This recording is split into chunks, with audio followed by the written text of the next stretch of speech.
Today, we're going to talk about something really important, I think. We're going to talk about 10 myths that surround trauma, specifically relational trauma, because that's really the focus of this podcast, relational or attachment trauma.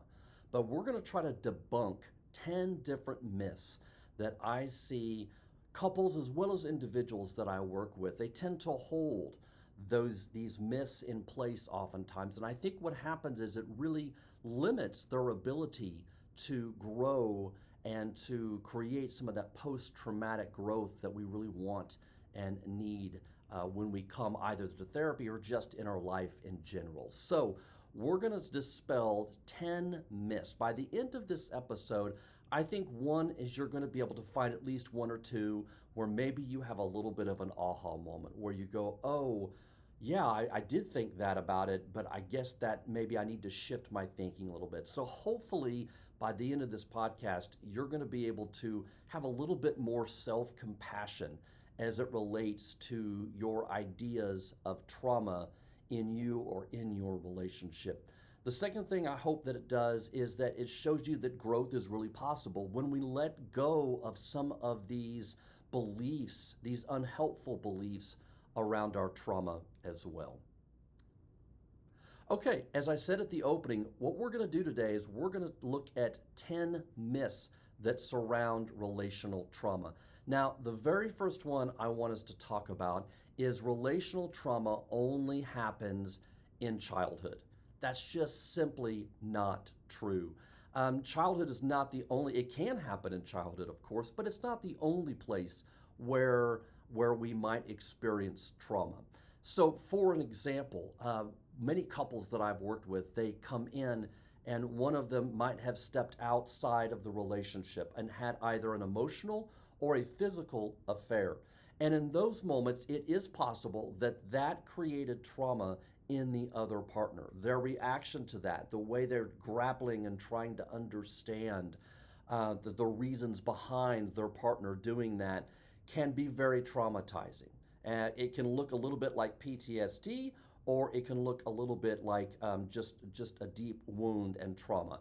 And so what happens is they begin to really doubt the expectations that their world was built around.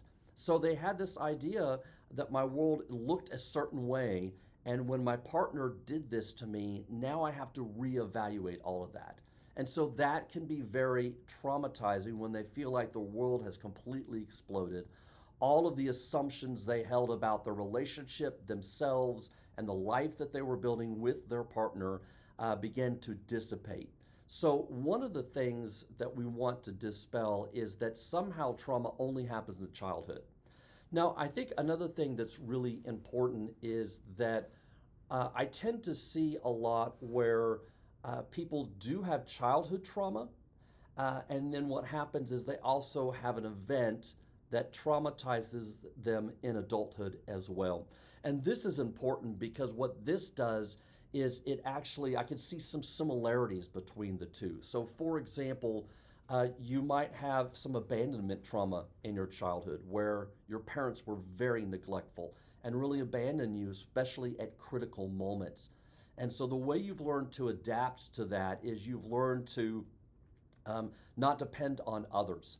And so now you take that adaptations and you put it into an adult context with a partner, and all of a sudden what happens is you never rely on your partner. Your partner feels rejected much of the time, and so what happens is they end up abandoning you at some point and reopening that trauma wound. So I certainly see a lot of situations very much like that where there might be some childhood trauma. It doesn't have to be exclusive to childhood, but it can also link in terms of adult trauma that might get triggered or re-traumatized as well in our adult relationships. So that's number one, I think, is that trauma only happens in our childhood. We're going to debunk that myth. It's just simply not true.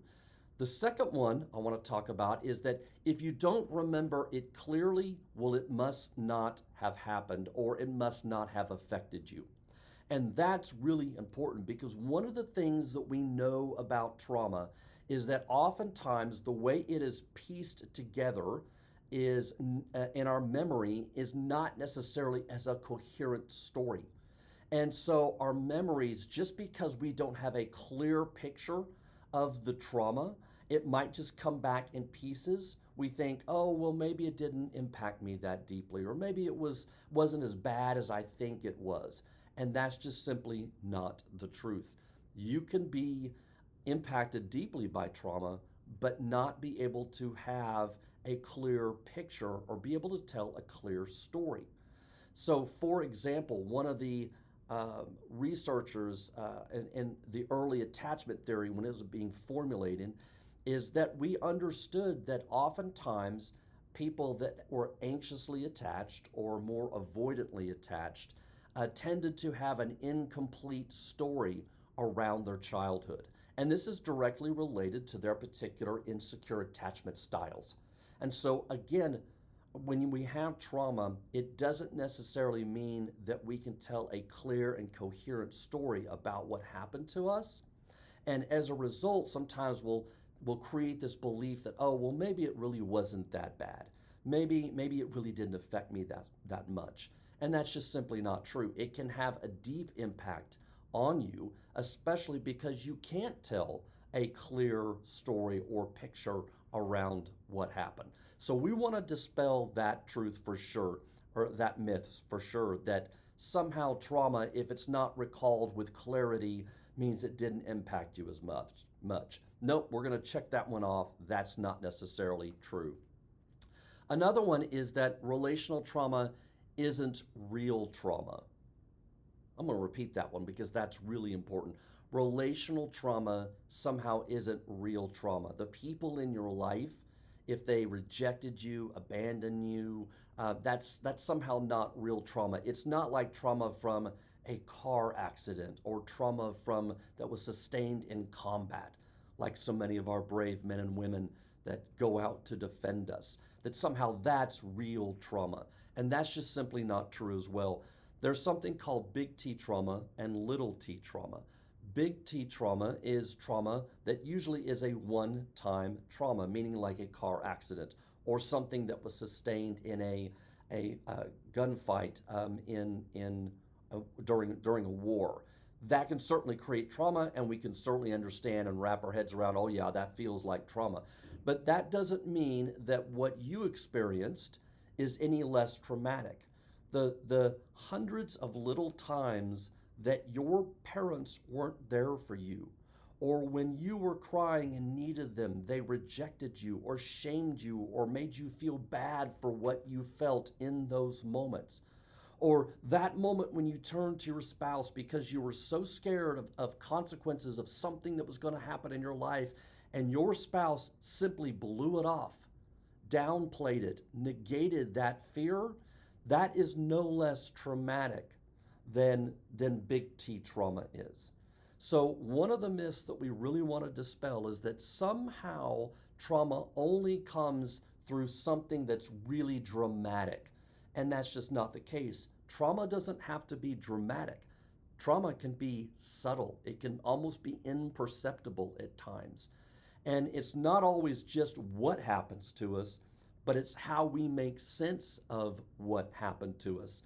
And the lack of not having anybody there to help us work through it and be able to tell a coherent story about what happened, to be able to process that in a way that we can sort of metabolize it and put it into the narrative of our life together. And so it's really important to understand that relational trauma, small t trauma, is very much as traumatic as any big T trauma is too. It just looks different. It doesn't necessarily look the same, but it's no less impactful. Okay, let's move on to number 4. You just need to find the right partner and everything will heal. Wow, that's a big one. And that's a big one because I see that a lot when couples come in and I ask them about the early part of their relationship. And they both kind of smile and they tell me a story about how they got together. And it's usually very sweet. And there's usually, softness, openness, vulnerability with one another, and somehow things begin to turn. And so now, oftentimes, what people believe then is, well, maybe they just weren't the right one for me. And that's really not, that's a myth. That's just not true. I'm somebody that doesn't believe that there is like one person for everybody. I believe there are people that have a chemistry that sometimes from the very moment you meet somebody, you might feel like this is the person for you. And so I understand all that, but I disagree with the ideas that somehow there's one person and only one person for you. And I think relationships take work, and they take a lot of hard work at times. And so it's never a matter of just relying on, oh, well, this is just fate. We're meant to be together. And if it doesn't work out, then I guess I just had that wrong in the beginning.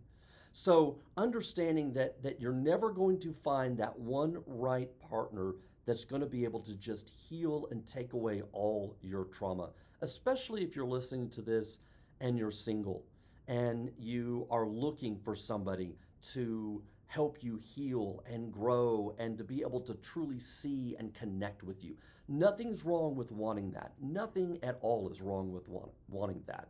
However, don't put all your eggs in one basket and believe the myth that somehow if I just find that right person, then they're going to be able to take away or heal all of my trauma, because chances are they're not. Chances are you're going to be attracted to some of their qualities that are going to be really important and powerful for you. But there's also qualities that they're going to have that might trigger your trauma as well.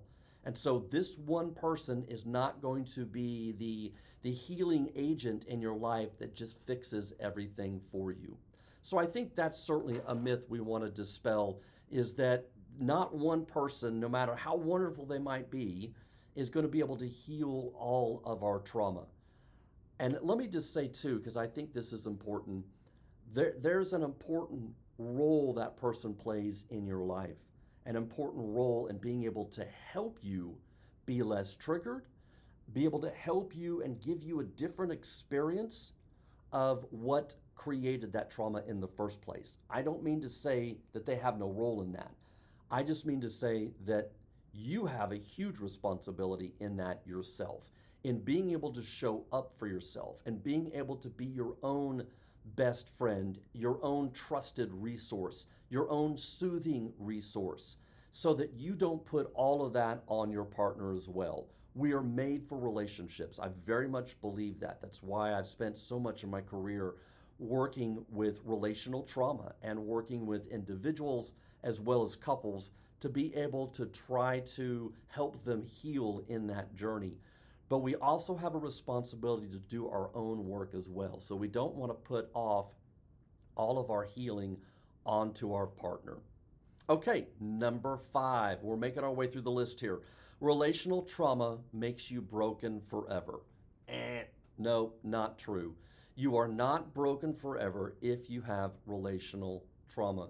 The truth of the matter is you can get help, and even help you can do yourself. It doesn't mean that you have to always go to therapy, but there are resources out there, this podcast being one, and you can begin to do the work and begin to start that journey of healing yourself. And so if you have relational trauma, you are not broken forever. There is healing available to you and for you in a lot of different ways. One of them might include therapy, for sure. But others might include finding a relationship that doesn't constantly re-traumatize you, in addition to the work you're doing yourself, and being able to look at that from a dual standpoint. I've got a partner that's not triggering me in the same way, and I'm doing the work to show up for myself, to heal the inner child, to confront the aggressor that caused my trauma in the first place. And that healing work allows you to begin that healing journey for sure. Okay, number 6, we're making our way through this. Number 6, time heals all wounds. Well, yes and no. With trauma, time can help, but it doesn't heal all wounds. You have to actually do the healing work in order to be healed from trauma. Trauma, as I've mentioned so many times, trauma actually shows up in our body. And one of the most famous books written on trauma is called The Body Keeps the Score by Bessel van der Kolk. And it's a brilliant book, one of the quote unquote Bibles of our field, if you will. And what he realized in the early stages of his research is that trauma stays locked in our body, and our body learns how to adapt to that trauma.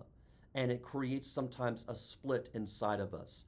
And part of us is split off, and part of us can be sort of disassociated, that holds that pain of the trauma, that holds the wound. And another part of us holds the protectiveness of showing up every day, all day long, and making sure that we're never going to be traumatized again. And so we have these sort of parts inside of us that sometimes can conflict with themselves. And one part is trying to keep us safe at all cost.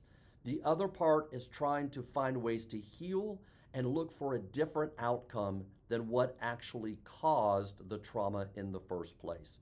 And so the work that needs to be done isn't just a matter of time. Now, with that said, I do believe that time can help, especially around, say, for example, triggers. When I see somebody that gets triggered by their, with their trauma, oftentimes as we begin the work, what happens is the triggers become less often. They become less painful when they too get triggered. And when they are triggered, it's of less duration. So all those three elements can change with time, but it doesn't mean that, well, I'll never be triggered again or my trauma is just simply gone. What usually happens is you've adapted to the trauma that you have, and that adaptation looks like a protectiveness that is now driving the bus sometimes. So the little ways that you begin to protect yourself against having those traumas triggered is beginning to become a larger part inside you. And so time will not heal that. Work has to actually be able to heal that. Okay, number 7, relational trauma only affects romantic relationships. Not true. There's an old saying, all trauma is relational trauma. Whether you get into a car crash, big T trauma that I referenced earlier, right? Something like that, or whether you actually experience small T trauma. So you've had somebody in your life that consistently is gaslighting you in your relationships, making you question your own worth, your own value, what is real and not real.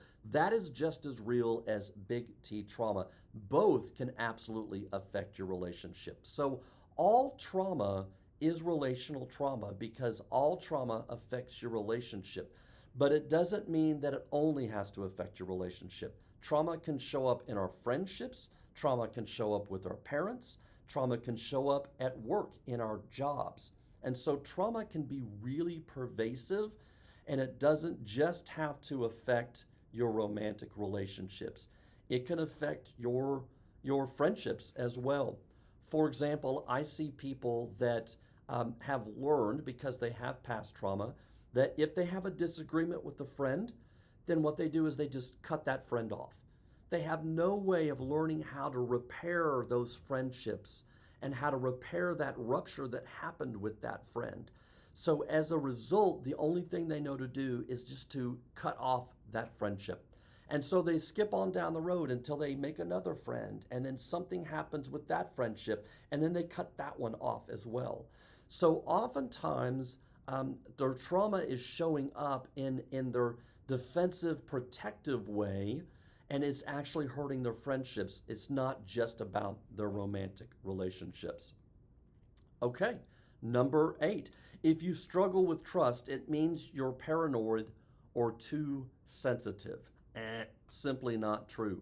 You can struggle with trust and not be paranoid. You can struggle with trust and not be too sensitive. Of course, you can be sensitive and you can border on paranoia sometimes. That can certainly be a part of it, but that doesn't have to be all of it by any stretch of the imagination. So being able to understand and tease apart, is this my trauma coming up for me right now? Or is this something that's actually happening in the relationship? Is this something that I need to pay more attention to? Is this my partner? Is this some of their stuff coming up, some of their baggage that's being dumped on me right now? Or am I perceiving this a certain way? And certainly trust, or the lack of trust in self and others, is sort of a hallmark of trauma, because what it does is complex trauma, relational trauma. It often erodes the sense of trust in ourselves and others. And so it creates this negative self perception we have and hold of ourselves. And so being able to understand how much of that is my stuff coming up, how much of that is my partner's stuff coming up, and being able to tease those lines apart can really help you begin to understand how much of that is my trauma versus something that's in the relationship versus something of my partner. I just had a individual that wrote me back on a YouTube post that I had on this very thing. Is this my trauma or is it the relationship? I just released a video of that not too long ago. And this individual, I don't know if it was a male or female, but was basically saying, I used to think it was my trauma. Then I used to think it was just the other person in the relationship. Now I begin to understand that it's a little bit of both. And I wrote her back and I said, absolutely, that's such an important insight that you now have of yourself, is how do I determine what's happening here? And being able to tease apart whether this is my partner in the relationship or whether this is something with me, and being able to take ownership if it's something that's coming up from me, my own trauma, but being able to understand that piece and how they sort of mesh together is really important. But understanding that if you struggle with trust, it means you're paranoid or too sensitive. We want to debunk that one, because it doesn't mean you're always paranoid and it doesn't mean you're always too sensitive. It may mean that there's something going on outside of yourself that's bringing up those feelings for you as well. Okay, number 9. People with attachment trauma can't even form secure relationships. Absolutely untrue. Absolutely untrue. We know that people can go from an insecure attachment style to a secure style of attachment. It's called earned secure attachment. Look that up. There's a lot of great information on it out there.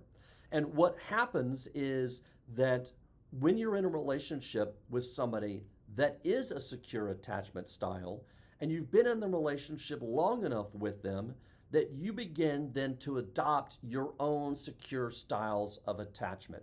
And this is one thing that's really important that I tell a lot of my couples, is that, look, you've been with this person 10, 15 years.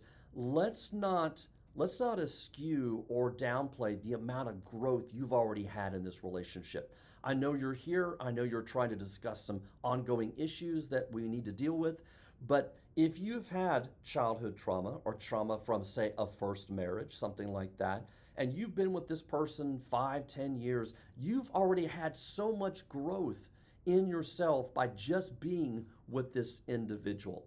And so it is very possible to go from an insecure attachment style to a secure style of attachment by just being in a relationship with somebody that has more of a secure style of attachment.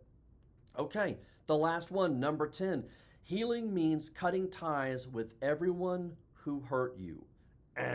Absolutely not. Boy, we sure hope that's not the case, because what we don't want to do is we don't want to cut people out of our lives. Part of the healing journey of relational trauma is learning how to repair ruptures in relationships. When we have disagreements with our friends, when we certainly have disagreements with our spouse, we have to learn how do we come back and get back to a place where we can repair those relationships and get back to a place where we feel connected and okay.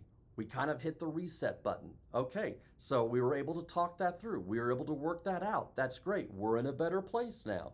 And when we can do that, That is such a tremendous way for us to grow through our trauma and heal our trauma, because we now, and maybe for some for the first time in their lives, they now understand how they can actually repair relationships. That might be a relationship they have with their mother or their father, the original source of some of their trauma, or family dynamics, or their siblings.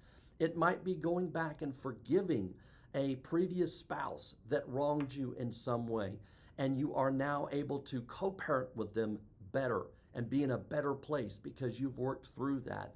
So that rupture repair process is something that I talk a lot about on this podcast, because it is such a important stepping stone in how we learn to work through and deal with our trauma. So having relational trauma means we cut out people who hurt us from the past. That doesn't mean that. Now, I will say sometimes what it might mean is that we do set firm boundaries with somebody that is not able to take ownership or responsibility for their role in that traumatic environment. So I've certainly had lots of patients that come and they talk about how they've cut off a mother or a father or a sibling because they're still toxic for them. And if that's the case, that can be a very appropriate boundary to have for a season of life, for a time for you to not try to repair that relationship. And that is certainly okay as well.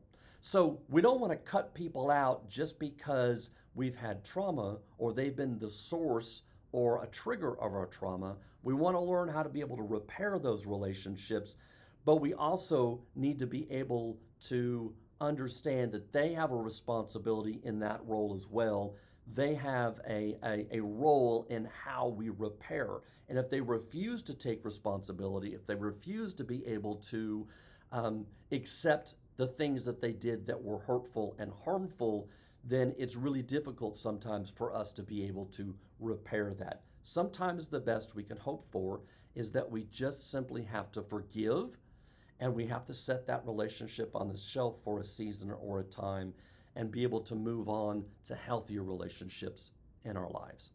Okay, so that's the list of all 10. I hope that you were able to see a few of these myths that you might have held yourself, and hopefully you're now being a little bit challenged in some way to be able to think differently and work through, what does it look like for me not to be able to believe in the trauma and the way it looks in my life and my relationship, or shows up the way it does, and the myth that I might have held around that. All right, thank you so much for watching, so much for listening. I really appreciate it. My name is Tom Phil, and I'm here to remind you to stay grounded, clear, and connected.